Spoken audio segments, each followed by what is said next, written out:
Emergency যেটা ছিল engine ফেলিয়ারের একটা, তো ফার্স্ট লেসন ছিল আমার ওইটা। তো নর্মালি আমরা সিনিয়রের কাছে কিংবা কারোর কাছে এরকম ব্রিফ নিয়ে থাকি যে কিংবা একটা কি হইতে পারে, কারণ স্বাভাবিক যদি কোনো প্রিপারেশন ছাড়া যায় ইনস্ট্রাক্টর বলে কে কিসের পাইলট হয়েছে আর এরকম, তো আছে ইনস্ট্রাক্টর খুব স্ট্রিক্ট। তো ওই ইনস্ট্রাক্টর ছিল একটা ফ্রেঞ্চ ইনস্ট্রাক্টর। তো সে খুবই মানে সে এরকম মানে যেমন ফর্সা ছিল আবার ওরকম রাগী, মানে রাগায় পুরো লাল হয়ে যেত। আচ্ছা। আর ওনার রাগে এরকম আছে যে ছেলে মানুষের উপরে কান্না করে দিত। আচ্ছা। মানে এরকম পর্যায়ে হলো, মানে বাজে লেভেলের সে রাগায়। তো ওই ইনস্ট্রাক্টরের সাথে আমার হলো ইঞ্জিন ফেলিয়ারের ইমার্জেন্সি প্র্যাকটিস, ফার্স্ট সেশন। ইমার্জেন্সিতে কি করা লাগে না করা লাগে। তো আমি সুন্দর আমার আগে যারা হইলো করছে এই সেশনটা করছে তাদের কাছ থেকে আমি নিলাম যে কি হবে। তারা বলতেছে তুমি কিছুই না, জাস্ট ইঞ্জিন ফেল করে দিবে, তুমি হলো স্পাইরাল ডিসেন্ড করবা, স্লোলি ডিসেন্ড করবা, মানে প্লেন ঘুরতে ঘুরতে ডিসেন্ড করবা, যখন তুমি রানওয়ে দেখবা তো রানওয়েতে ল্যান্ড করবা, যে ইজি।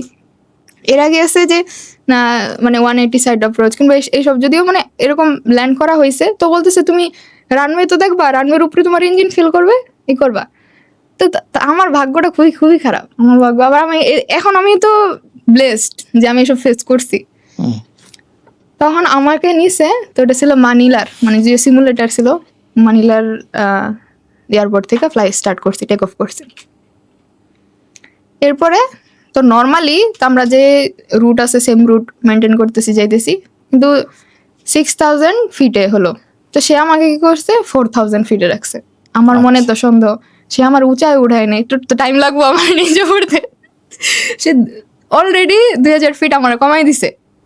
আচ্ছা আমি বুঝতেছি সিচুয়েশনকে আরো ইমার্জেন্সি করে দিছে, একটু উপরে থাকলে তো পড়তে সময় লাগে। তো 4000-এ যাইতেছি, 4000-এ যাইতে যাইতে সে আমারে, যেখানে আমি মানে আমার ফ্রেন্ডরা সিনিয়ররা বলছে রানওয়ের উপরে ইঞ্জিন ফেল করবে, সে আমারে 15 ডিএমই দূরে নিয়ে গেছে। ডিএমই বলতে আমি যদি বলি মানে একটা মেজারমেন্ট থাকে, কিন্তু প্রায় কতটুক ভালো ডিস্টেন্সে, মানে ওই জায়গায় যদি ইঞ্জিন ফেল করে কোনো পসিবিলিটি নাই যে আমি রানওয়েতে ল্যান্ড করতে পারবো, মানে অনেক দূরে ডিস্টেন্সের গ্যাপ। আমি যদিও বাংলাদেশে ফ্লাই করি না, এই কারণে আমি বাংলাদেশের ইটা বলতে পারতেছি না যে কত থেকে কতটুকু ডিএমই হইতে পারে। তো আমার কোনো আইডিয়া নাই যে কি হইতেছে, আমি তো নর্মাল ফ্লাই করতেছি, তো কখন যে ইঞ্জিন ফেল করবে তো কোনো ঠিক ঠিকানা নাই। আসলে তো ইঞ্জিন তো আর বলে মানে ফেল করবে না যে হ্যালো আমি এখন ফেল করব, সেরকম না। না ইনস্ট্রাক্টর তো ইচ্ছা করে ইন্টেনশনালি তো ইঞ্জিন ফেল করে দিতেছে। এখন যাওয়ার পরে ওই হুট করে আমাকে কমান্ড দিল ইঞ্জিন ফেল। ইঞ্জিন ফেল 4000-এ আমি। আচ্ছা। আমার কিচ্ছু মনে নেই, এটা আমার ফার্স্ট সেশন, না আছে রানওয়ে না কিছু, মানে না কিছু দেখছি, ভিজিবিলিটি নাই, ভিজিবিলিটি খুব লো, শুধু ক্লাউড দেখতেছি। আমি কই আছি তাও জানি না, মানে ওটা তো জানি ইনস্ট্রুমেন্টে জানি আমি এতটুকু দূরে আছি, কিন্তু ওই মানিলার এয়ারপোর্ট ওই জায়গাতে আমরা রেগুলার কিংবা সিমেও হলো ফ্লাই করি না, তো আশেপাশেরই জানি না, যদি ওটা সিমুলেটেড ফ্লাইট ছিল।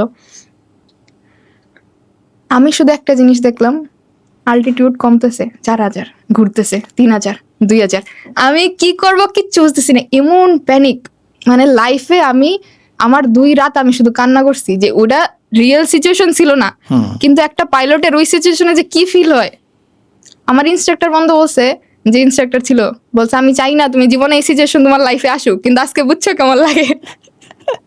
আমি শুধু একটা জিনিস দেখতেছি, এটা ঘুরতেছে আর আমি নিচে পড়ে যাচ্ছি। 4000-এতে 3000, 2000, 1000 কমতেছে। এখন বললো, এখন যেই ম্যাপটা ছিল বলতেছে সে আমার চাইতেছে আমি পানিতে ল্যান্ড করি, মানে ডিচিং একটা প্রসেস থাকে, ডিচিং ল্যান্ড করি। এখন ডিচিং এর প্রসেস এইসবের অনেক বই কিংবা অনেক পড়াশোনা, ডিচিং এর প্রসেসের মনে হয় 7 থেকে কি 8, 11, 12 এরকম থাকে, মানে অনেকগুলো হলো স্টেপ ফলো করতে হয়। আমার লাস্টের 4টা স্টেপ মাথায় আসতেছে, ফার্স্টের স্টেপ না, একে তো এত এমার্জেন্সি চলতেছে আর আমি প্রিপারেড, এটা আমার ফার্স্ট সেশন, সে আমার শিখাবে, সে আমার ডিরেক্ট এমন করে দিচ্ছে যে এমন এরকম করে একটা ওটা ধোকা দিয়ে দিছে। এখন আমারে বলতেছে তুমি করো, কি করতেছো, কি করবা।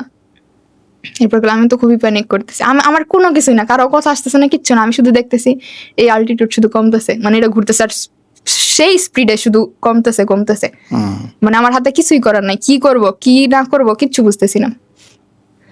পরে ইনস্ট্রাক্টর কি করলো, ইনস্ট্রাক্টর অনেক রাগাইলো, খেপা, সে রাগায় সে বের হয়ে গেল, মানে সিমুলেটেড তো রুমের ফ্লাইটে, সে বের হয়ে গেল, বের হয়ে পানি টানি খেয়ে আসতেছে, কই তুমি স্টিল একই জিনিস করতেছো, তুমি কিছু মানে কেন করতেছো নাকি, তুমি কি do you want to die? পরে আমার কথা হলো যে আরে আপনি তো শিখাইবেন, এটা তো আজকে সেশন প্র্যাকটিসে শিখান, আপনি যদি না শিখান আমি কেমন বুঝবো? আর আমার ফ্রেন্ড ওরা বলতেছে আরে রানওয়ের উপরে তোমার ইঞ্জিন ফেল করে দিবে, তুমি সুন্দর ল্যান্ড করবা। এই গেল, যাওয়ার পরে সে আবার আসলো, আইসা আমার বলে এই করতে, তো যখন ভিজিবল হলো তো আমি একটা জঙ্গল দেখলাম, তো জঙ্গলের গাছ টাছ পাহাড় টাহারে, তো আমি জঙ্গলেই ল্যান্ড করবো, ল্যান্ড করো তো কথা, আমি বাইচা থাকলেই তো হইলো, আমি কি পানিতে করি না। এখন সে আমারে জঙ্গলে ল্যান্ড করতে দিবেই না, তুমি পানিতে ডিচিং করবা, পানিতে ল্যান্ড করবা, যদিও পানি হলো সেফেস্ট। আচ্ছা আচ্ছা, কিন্তু পানিতে নামার পর ডুবে যায় না? না, কিছুক্ষণ পর্যন্ত থাকে, আর থাকে তো লাইফ জ্যাকেট থাকে। আচ্ছা আচ্ছা, ওর মধ্যে বের হয়ে যেতে হবে। তারপর ওটারও আলাদা আমাদের কোর্স করানো হয়েছে, যে সার্চ এন্ড রেস্কিউ, আচ্ছা যে আচ্ছা, ইঞ্জিন প্লেন ক্র্যাশের পরে কিভাবে সার্ভাইভ করতে হয় কিংবা কিভাবে করতে। ওকে।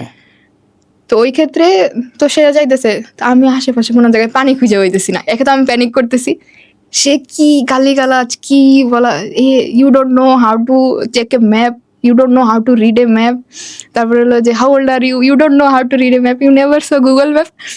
আমার কথা হলো ভাই গুগল ম্যাপ তো আমি দেখছি, এনে তো আমি শুধু কালো আর পার্পল লাইন দেখতেছি। ওই মোমেন্টে আমার মাথায় কিচ্ছু আসতেছে না, আমি পুরা ব্ল্যাঙ্ক, ম্যাপেরটা পুরা কালো আর পার্পল লাইন দেখতেছি। আচ্ছা, তো এরকম পানি আমি করবো, আমার করতে দিল না, ল্যান্ড করতে দিল না, তো আমি তো পাহাড়ে ওই জঙ্গলে ল্যান্ড করবো, পুরা সিস্টেম থামাই দিছে, পজ করে পরে বলে যাও, আবার ইঞ্জিন পাওয়ার ব্যাক করে দিছে, ব্যাক করে বলে ফ্লাই করে হোমিং করে আবার যাও, এয়ারপোর্টে যাও। তো আচ্ছা, ওই যে প্রসিজার আছে হোমিং করে আবার গেলাম, আবার এইবার যাইতেছি আর এয়ারপোর্টের দিকে যাইতেছি, এয়ারপোর্টে যাইতে দিল আবার ইঞ্জিন ফেল করে। আচ্ছা, ওই দিনটা এমন ছিল যে আমি একদিনে 2 বার মারা গেছি।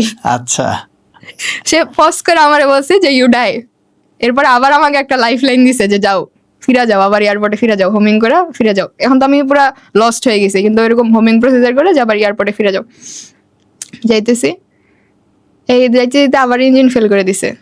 তো ওই জায়গার মধ্যে আমার